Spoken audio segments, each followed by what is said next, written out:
Les amis, bienvenue, j'espère que vous allez tous très bien. On se retrouve aujourd'hui pour une nouvelle vidéo et une nouvelle analyse mercato dédiée à Romelu Lukaku. C'est un des mouvements majeurs de cette intersaison dont on entend parler, qui est dans les tuyaux depuis un petit moment maintenant, mais il a été officialisé hier soir seulement, donc je me disais que ce serait pas mal de revenir aujourd'hui dessus et de vous donner globalement mes impressions. Comme d'habitude, on va démarrer avec les faits, ils sont assez simples.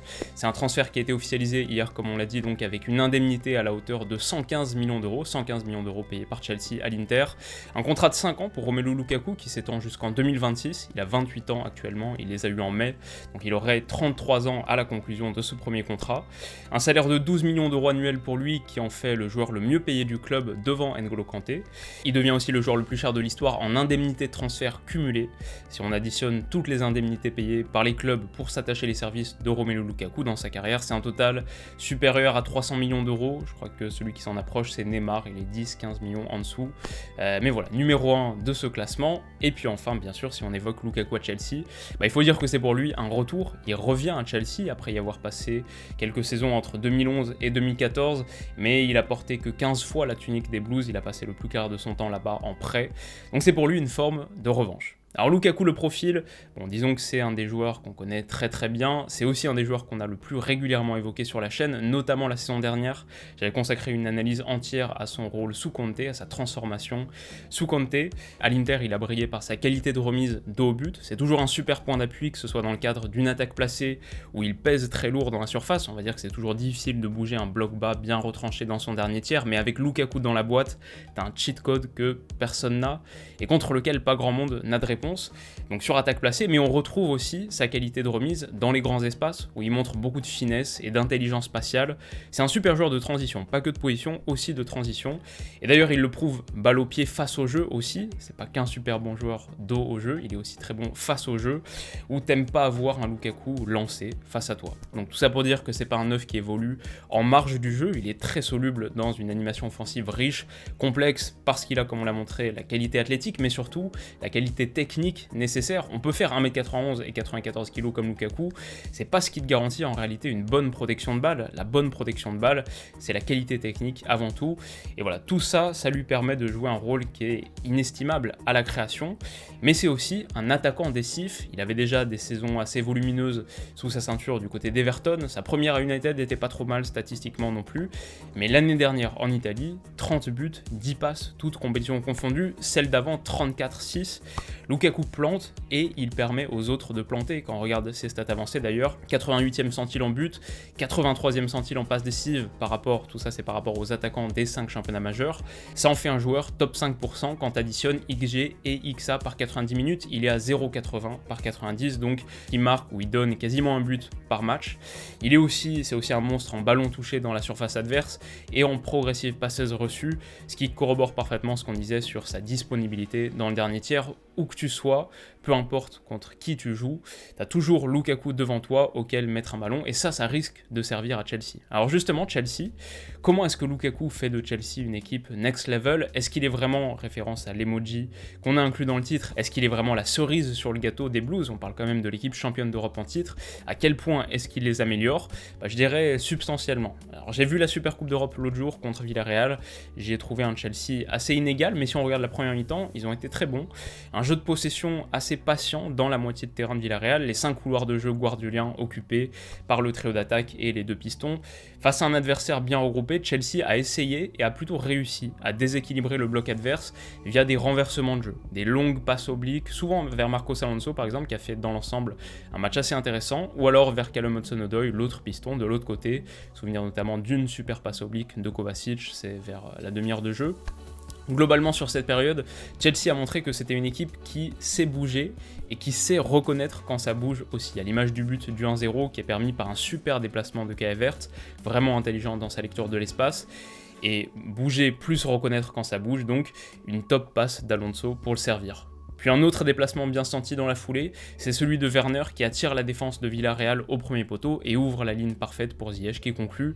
2 passes de 20-30 mètres en 5 secondes qui battent une défense, faut que tu aies bien bougé et faut que tu saches bien bouger.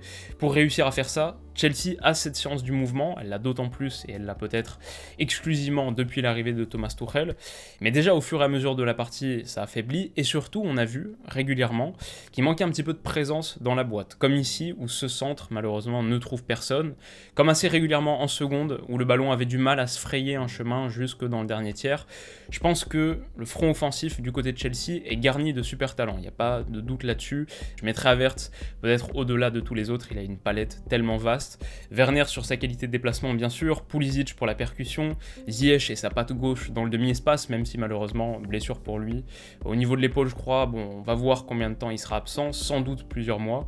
Des super talents, ça c'est sûr, une super compréhension de l'espace, et ça nous donne généralement un trio, parce que Chelsea c'est généralement un 3-4-3, ça nous donne un trio de devant qui est très intelligent, très fluide, mais pour moi c'est des joueurs qui ont quand même vocation à graviter autour de quelque chose, de quelqu'un, et pour l'instant ils gravitent beaucoup autour d'eux-mêmes. Ils sont, j'ai dit, des astres un peu égarés, des lunes qui cherchent leur planète, ou des planètes qui cherchent leur soleil. Je pense que Lukaku a de très bonnes chances d'être ce soleil. Donc mon avis définitif, je pense que c'est globalement la pièce qui manque au dispositif offensif de Chelsea, mais il y a aussi la question arithmétique très simple de t'offrir un gars qui te garantit grand minimum 20 buts par saison, grand minimum 20 buts, et sûrement plus proche des 30. L'année dernière, le meilleur buteur en première ligue de Chelsea, c'était Jorginho, avec 7 petites réalisations. Donc forcément, ça t'apporte beaucoup. Pareil sur le front offensif et sur la pure production offensive. L'année dernière, Chelsea, c'était la 3e équipe d'Angleterre en expected goals, une production pas déraisonnable, mais seulement la 8e meilleure attaque. Il y avait un problème de conversion assez évident. Tu peux estimer qu'avec Lukaku, ça va s'améliorer, peut-être qu'on n'a pas trop besoin de se casser la tête sur une réflexion tactique, peut-être qu'on peut juste simplement pointer du doigt ce manque de buteur réel, une grosse qualité de conversion devant le but. Et donc pour moi, oui, et c'est pas une petite chose à dire, oui, ce Chelsea champion d'Europe en titre, dont l'effectif est extrêmement garni, fourni, dont l'effectif est formidablement coaché aussi, avec un groupe qui a l'air de très bien vivre. Ça, je l'ai un peu mentionné sur Twitter, c'est plus facile quand tu rafles tous les trophées européens, mais il y a l'air d'avoir une super ambiance du côté de Chelsea.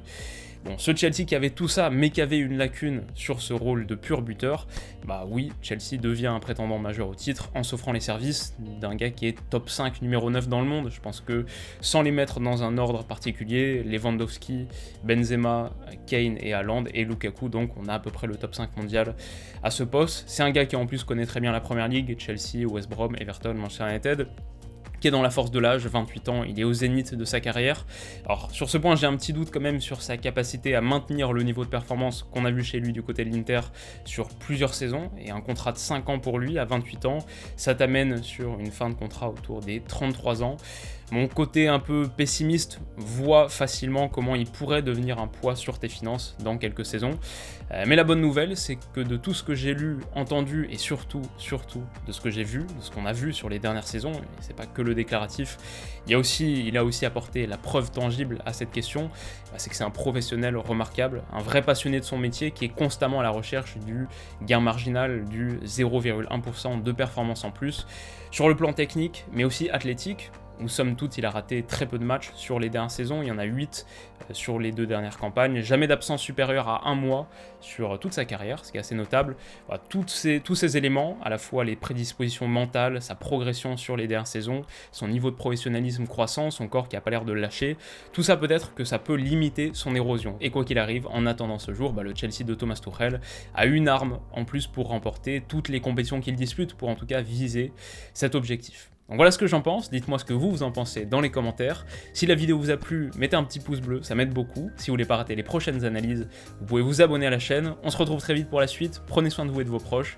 On se dit à bientôt, bisous.